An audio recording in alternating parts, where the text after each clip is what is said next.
psychoanalyze me tonight. And this group is way, way off in the darkness. As long as they've known me, they've never understood me. And that's pretty cool. My husband says many years as he's known me, he's never figured out who I am.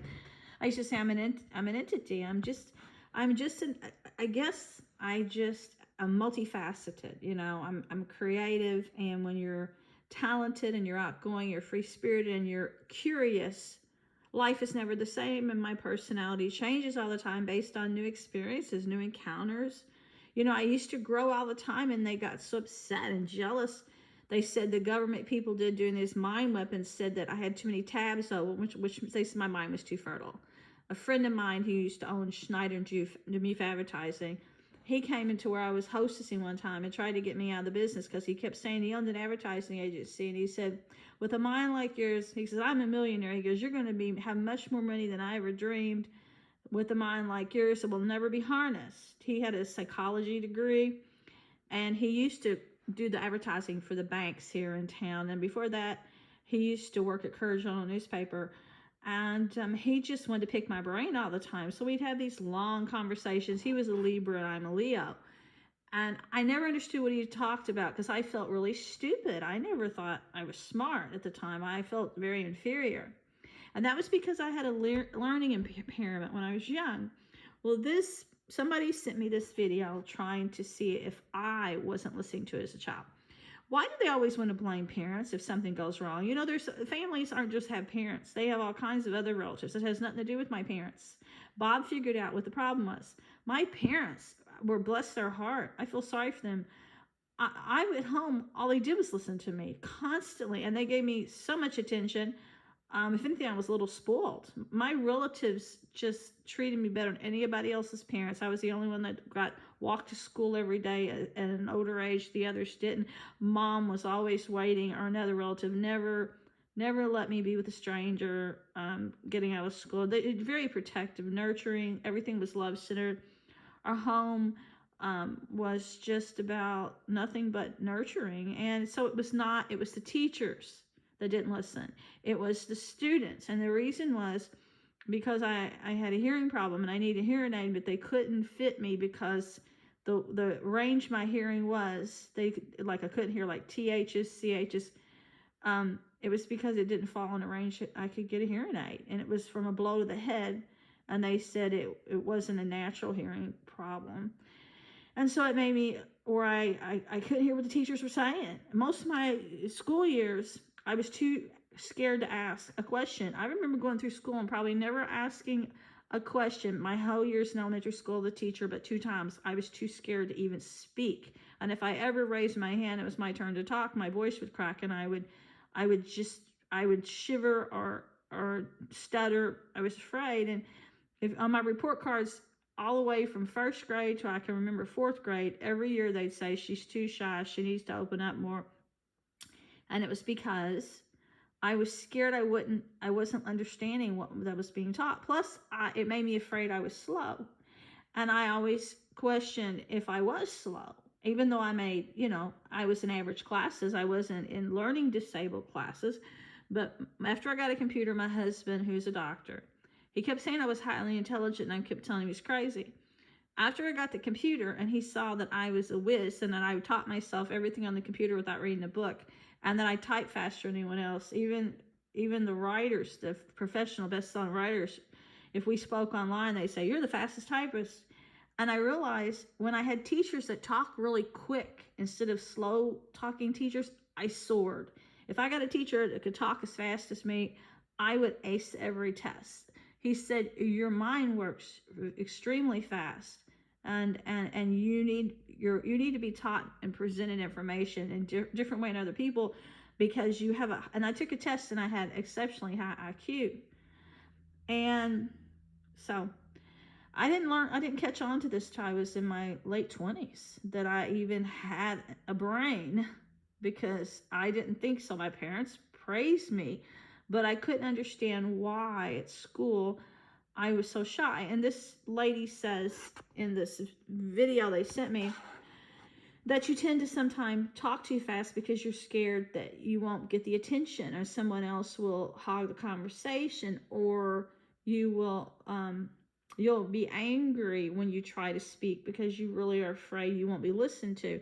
I appreciate sending the video, and it did make me remember times that when I was young. I will tell you that um, when I would go to around like Frankie Valley, I would have all these something I want to say, but then when I got to him when I was like 18, 20, I'd be too scared. I wouldn't want to take up his time. And I figured if there was somebody else in line, I'd be so in fear of wanting to be polite that I didn't want to chew up any time. I might say one sentence. I might go to a concert or even travel a few miles if I was out of town to go.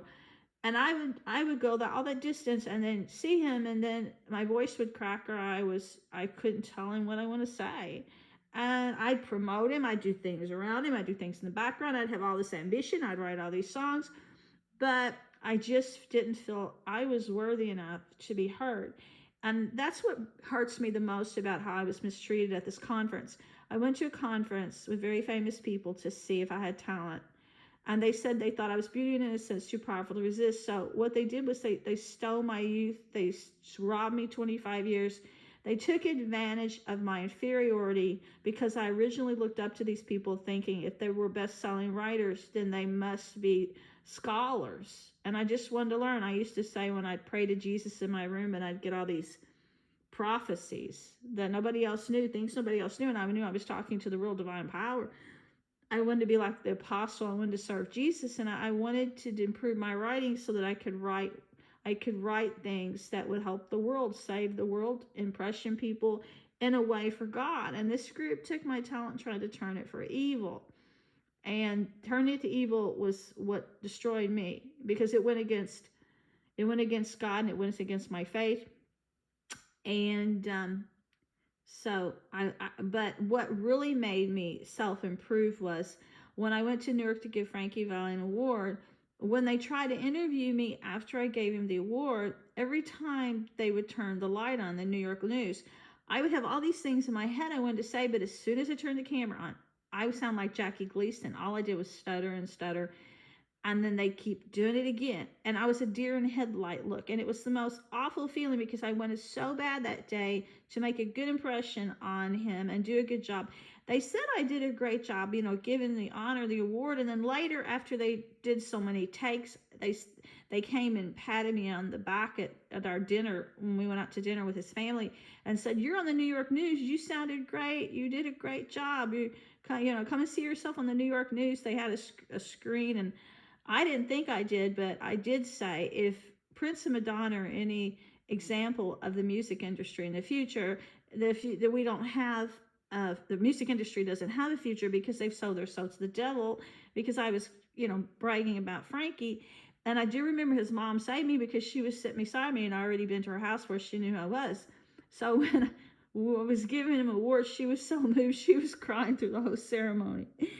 And then she taps me on the shoulder. She goes, "I saw you right away and I knew who you were and I wanted to talk to you, but all these people pulled you away." And then she tapped me on the shoulder when I was stuttering and scared to death by all the reporters. And she took over the interview and gave a great performance because she's a professional and a very kind-hearted, tender lady. And she cried through the whole thing. But in the interview, she just said, "I remember when Frankie was a boy." And she started talking when he was a little kid. And then she asked me if I'd sit with her at the restaurant. And then she asked me if I'd spend the night at her home. But I'd already booked the days in.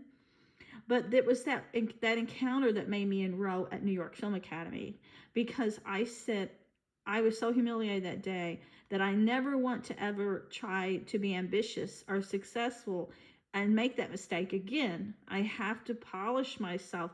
And I was so afraid of just saying things out in public. And I remember I had this one teacher, and she was a good teacher. She was very young, but she did something to humiliate me. But it broke the ice. And once she broke the ice, I wasn't camera shy anymore, and I wasn't scared to speak in public. She locked me out of the classroom, and she said, "Now you have to scream all these profanities, or we will not let you into class." And I'm like, "I don't want to cuss." "You're not just going to cuss. You're going to scream profanity." She locked me out about half hour, 45 minutes, and she couldn't make me stop being shy. And eventually She said, pound on the door harder and harder.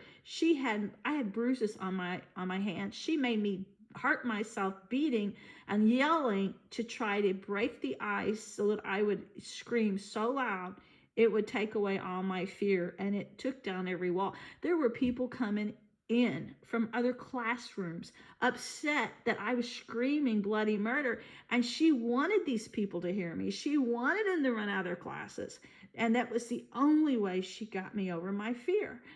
But you can see that it's not just one person that molds a person to develop inferiority or a complex or something.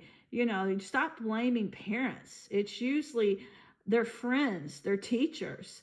Um, it's other people, and I'm sick of them always picking on the parent for anything that is different in a child or unlike the other kids